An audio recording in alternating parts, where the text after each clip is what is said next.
Eis que o Corinthians ressurge, o Abel tem que fazer algumas substituições ali no segundo tempo, tira a Endrick, tira o Flaco e tal. O Corinthians cresce, o Cássio é expulso, vai o Gustavo Henrique pro gol, Yuri Alberto se machuca, o Corinthians fica com 2 a menos e ainda assim, no finalzinho, o Garro, hein, primeiro dele com a camisa do Corinthians, empata numa cobrança de falta espetacular, mas que contou também com a descrença do Everton, né? O Everton falou, não, essa aqui não vai entrar. Entrou, meu amigo, não foi na bola como deveria e o Corinthians arranca um empate, a gente fala empate heróico. Porque realmente o professor Celso Zelt está com a gente aqui, Bertozzi também, Jean Oddi e o Breiler Pires.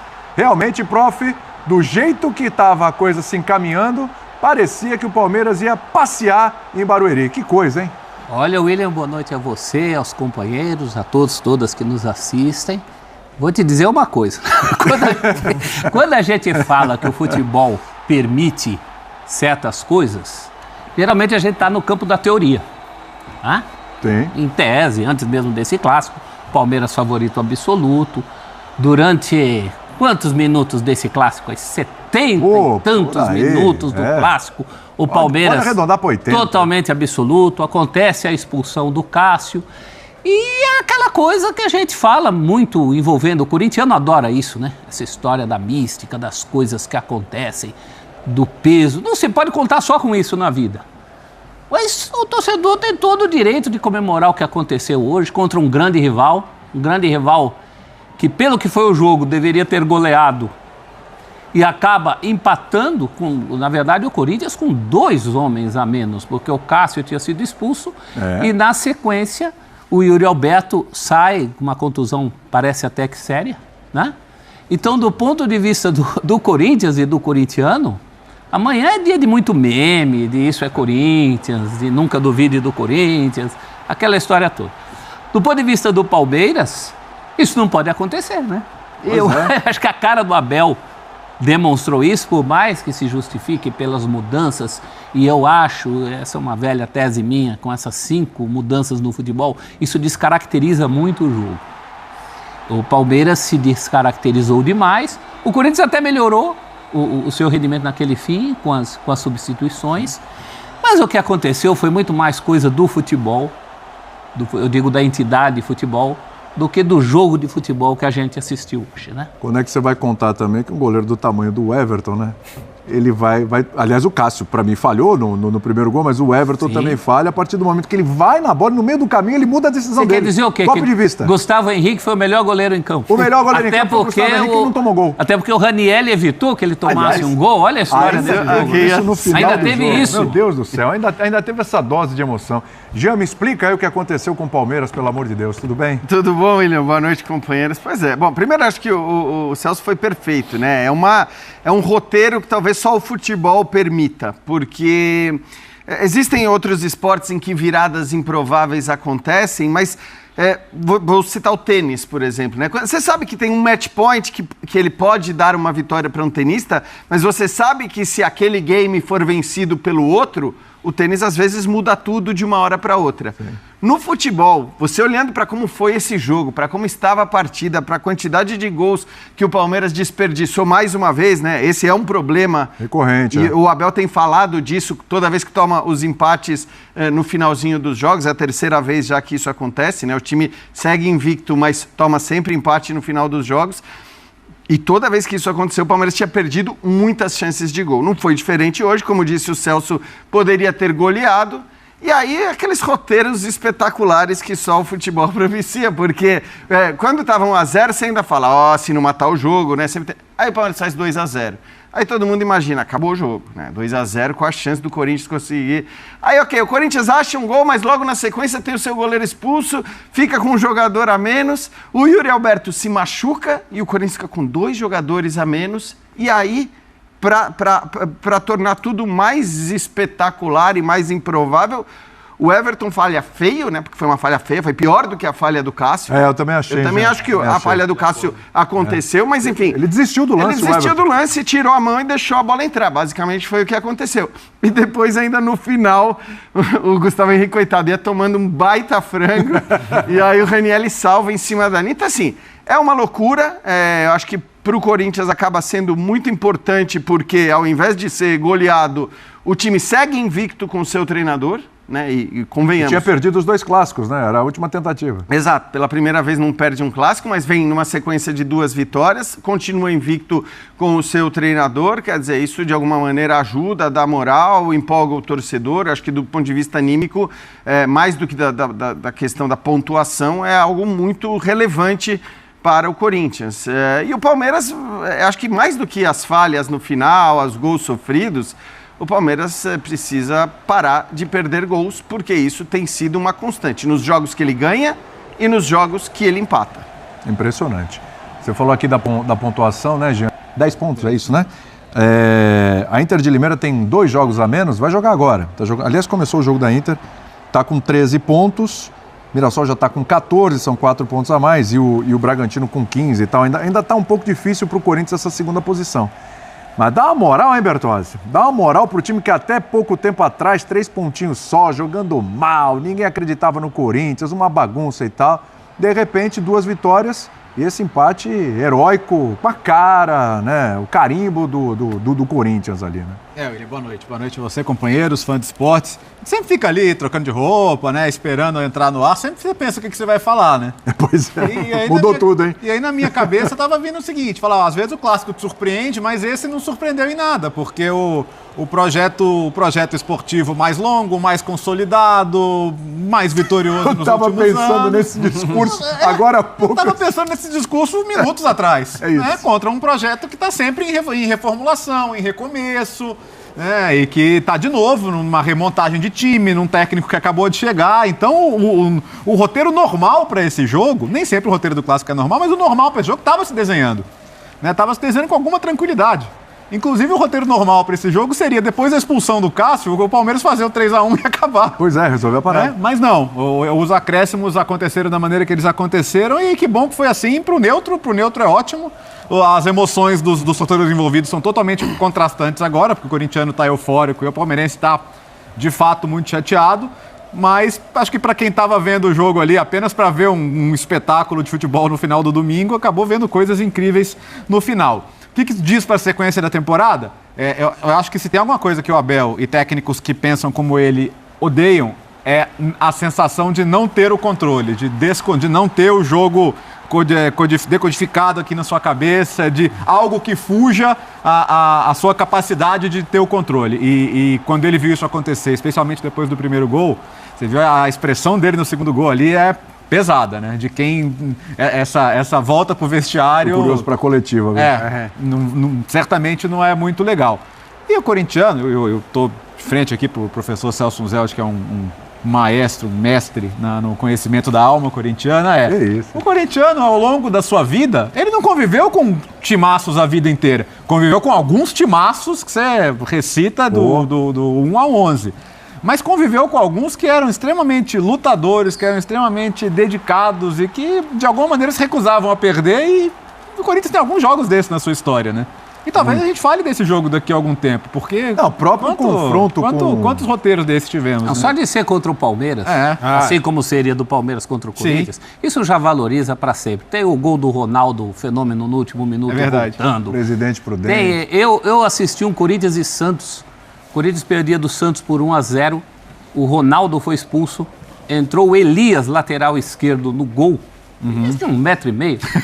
E o Corinthians, dos 40 aos 45, virou contra o Santos. Morumbi esse jogo, Morumbi. Né? Ah, eu lembro disso. E não se classificou, claro, disso, porque se classificou o grande time do Vitória da Bahia. Né? O Vitória tinha um belo time. O técnico era o Mário Sérgio, não era? O técnico era o Mário Sérgio. O Corinthians perdeu um jogo só naquele campeonato para o Vitória. E isso foi fundamental para que a classificação fosse do Vitória. Então, acho que são coisas separadas, né? Vale a euforia do momento, do derby, deste derby. Agora, você não pode apostar o seu futuro só em ocasiões assim.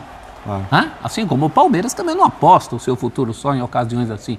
É o trabalho, o Léo falava do discurso que a gente preparava.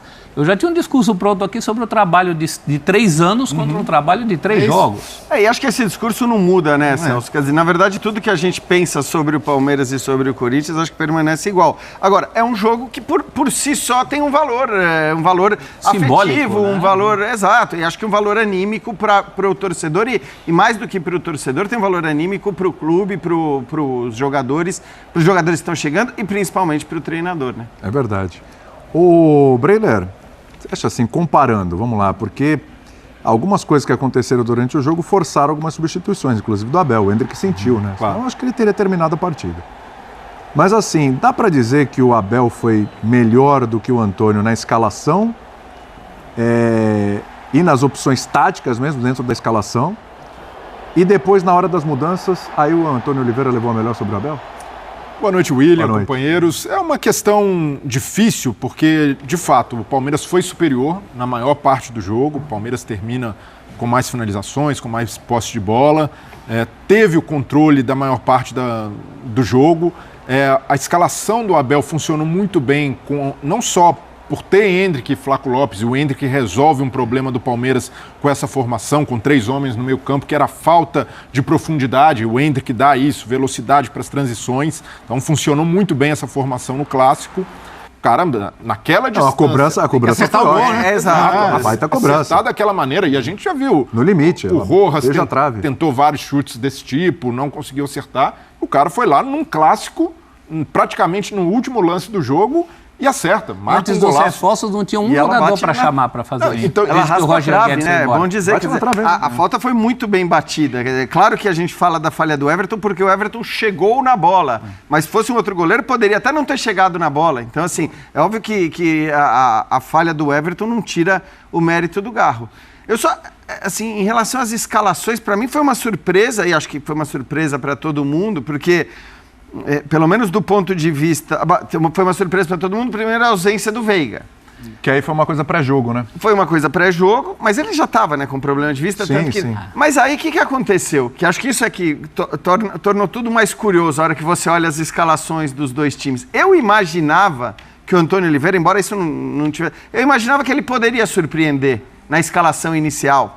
De repente abrir mão do Wesley e colocar mais um no meio campo, porque afinal de contas você está falando de um jogo fora de casa contra o Palmeiras. E ele Então, entrou com o meio campo pouco marcador. Né? exato. Então, ele entra com o Romero e com o Wesley e com o Yuri Alberto. Ele entra com os 3 atacantes. Eu, sinceramente, achava que ele fosse surpreender. E, no fim das contas, o que aconteceu por causa da ausência do Veiga é que o Palmeiras entra com um cara a mais no meio-campo. Um cara a mais de pegada, eu digo, né? Porque provavelmente, eu não sei se o Aníbal... Acho que o Aníbal não começaria jogando se o Veiga estivesse à disposição.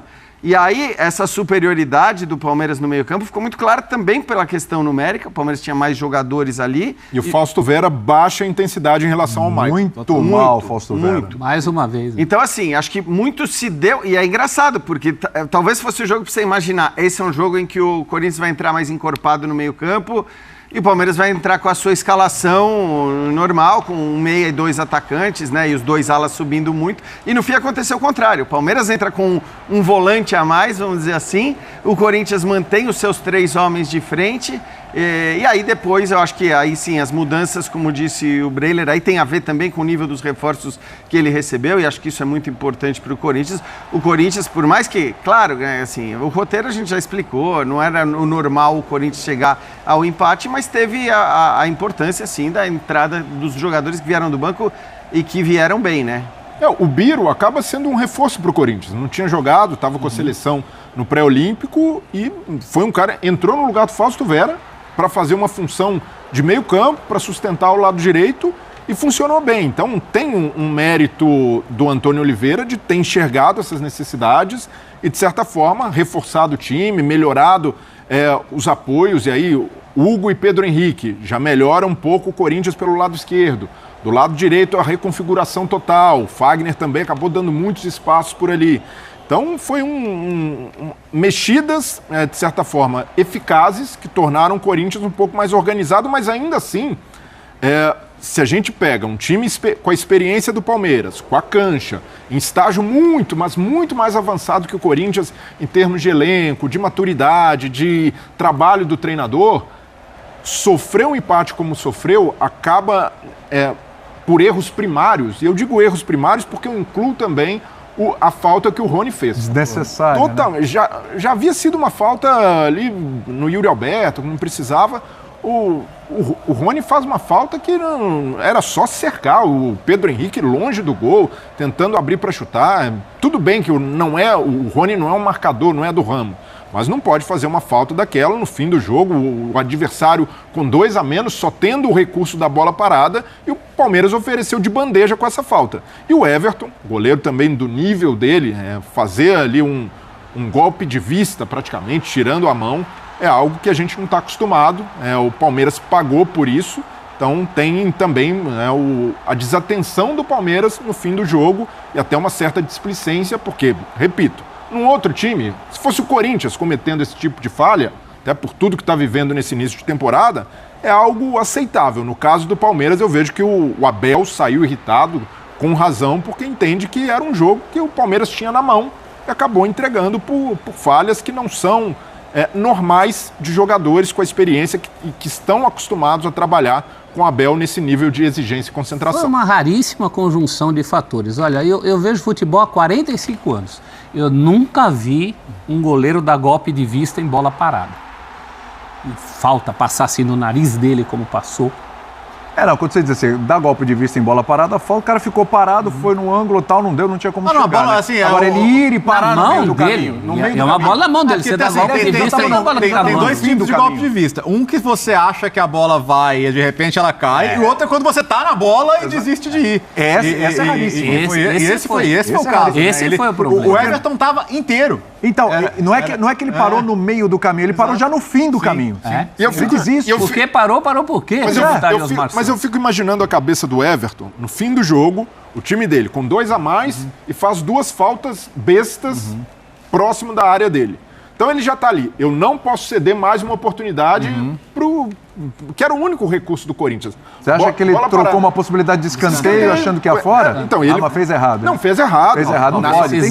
Não justifica o erro dele, mas imagino que o pensamento era não ceder mais uma oportunidade para o Corinthians, que seria o escanteio. E já que a gente está falando dos goleiros que falharam, e o Cássio realmente falha no gol, a bola Dia ruim do Cássio, na não? palma da mão dele. Dia ruim do dia Cássio. que acabou pior ainda. É. Né? No lance em que o Cássio tomou o gol também, tem os antecedentes, né? A liberdade que a defesa do Corinthians dá. O Corinthians sempre deu, desde o Campeonato Brasileiro do ano passado, era o time que mais proporcionava chutes aos adversários, pelo espaço que dava. O Corinthians jogava numa outra sintonia em relação a todos os concorrentes do campeonato, inclusive a time que caiu, como o América, como o Goiás. Ninguém dava tanto espaço para o adversário. E o time, o Antônio Oliveira chegou agora, ele ainda está acertando essa sintonia. Eu acho que em Ribeirão Preto, por exemplo, o time começou numa pegada que não tinha muito tempo. Sim. Eu até comentei, acabou aquela moleza dos adversários em relação ao Corinthians. Mas naquele mesmo jogo toma um gol de rebote, em que o adversário tem toda a liberdade. Aí tem uma coisa, né, Celso? Porque eu acho que isso é importante. Não adianta o Corinthians também olhar para esse placar. Eu acho que o placar tem que ser comemorado, tem que ser celebrado. É uma história muito legal, é um jogo contra o Palmeiras, um roteiro absolutamente inusitado, mas assim, o Corinthians foi muito mal no jogo. Eu acho que o Corinthians foi mais bagunçado do que eu até imaginava que ele fosse ser. Do seu lado da esquerdo da defesa, principalmente, né? O Palmeiras atacou com muita facilidade por ali. Então, eu acho que é legal, tem que curtir o resultado, tem que desfrutar, tem que comemorar, mas acho que tem muita coisa para ser feita, tem muita coisa para arrumar. Né, Jean? E eu acho que é normal também, se você considerar que, enfim, é um elenco novo, né? O Corinthians tem um elenco novo, um técnico que acabou de chegar, que foi para o seu 3º jogo. Então é normal que seja assim. Acho que a gente até imaginava, não que o jogo fosse ser com o final que ele teve, mas acho que de resto, né, se a gente imaginava mais ou menos o jogo que foi até os 35, 40 minutos do segundo tempo. E aí, assim, eu acho que isso é normal para o Corinthians, também não tem motivo para dizer, né, as coisas estão ruins. Não, era normal que as coisas estivessem ruins do ponto de vista do jogo jogado. E, repito, eu acho que um jogo como esse, ele traz uma carga positiva e anímica. Você lembrar o time do Carille, para os jogadores, para a torcida, para o técnico. Time campeão paulista e brasileiro. Está invicto, agora não tem mais clássico até o final, quer dizer, ele pode até terminar... Pode até não jogar mais clássico até o brasileiro.